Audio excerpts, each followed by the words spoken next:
اللهم صل وسلم وبارك على سيدنا محمد. جمعة مباركة عليكم واخواتي واصحابي في الله، عاملين ايه؟ يلا بينا بقى كده بولة، وهنحط فيها ايه بقى؟ بقدونس وشبت وكمان كرفس. بقدونس شبت كرفس وكمان قرن فلفل بقى اخضر كده مقطعينه صغير. لو انت حابة حامي حطي، بس احنا ما حطيناش حامي، احنا حطينا قرن فلفل بصوا بارد اللي هو الكوبي بتاعنا. عايزة تحطي فلفل الوان كمان حطي، مفيش اي مشكلة خالص نهائيا. وهنجيب معانا بصل وطماطم وهننزلهم على الخضرة بتاعتنا كده. هنا بقى كده صلي على الحبيب المصطفى سيدنا محمد، اللهم صل وسلم وبارك عليك يا حبيبي يا رسول الله. نزلنا بمعلقه من الملح، وهننزل كمان بمعلقه من الكمون، وهنجيب عصير ليمونتين كبار وننزل بيهم على الخليط بتاعنا دوت. وهتقلبي بقى كل الخليط بتاعك ده كويس جدا جدا. انا قلبت وبعد كده افتكرت الليمون رحت عصره. وهنا بقى الصينية الحلوة بقى بتاعتنا، ويلا بقى نعمل فرشة كده في الصينية، نحط حبة من الخليط بتاعنا دوت. ممكن كمان لو حابة تقطعي بطاطساية كده رفيع وتحطيها مع الخلطة دي، بيبقى طعمها حلو جدا. عايزة اقول لكم ان الكرفس بيدي الصينية دي طعم حلو جدا جدا. طب ايه هنعمل ايه مع بعض؟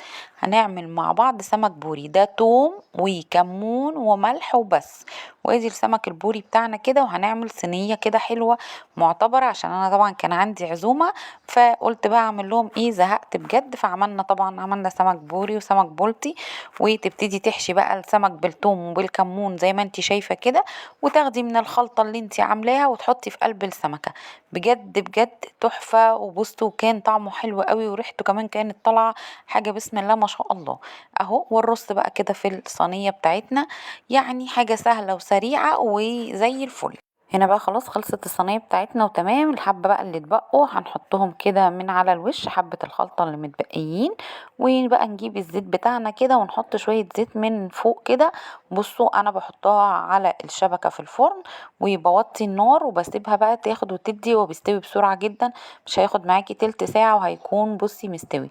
وننزل كده بقى ايه 3 4 معالق زيت عليهم كده من على الوش، ونروح ندخلها الفرن. واول ما تطلع هوريها لكم. بصراحة انا كنت طبعا جايبة يعني كمية، يعني دول 4 وكان في كمان سمكتين في صينية تانية، فالدنيا كانت متظبطة يعني الحمد لله. شايفين بسم الله ما شاء الله، كان البوري امبارح مع الرشايدة تحفة بجد، وكان طازة وكان حلو قوي. هنا بقى كانت خلاص الصينية طلعت من الفرن، بسم الله ما شاء الله، حاجة كده بصوا تحفة. الريحة بقى بتاعة الكرفس مع الخضرة مع الليمون عاملة ريحة حلوة قوي قوي قوي.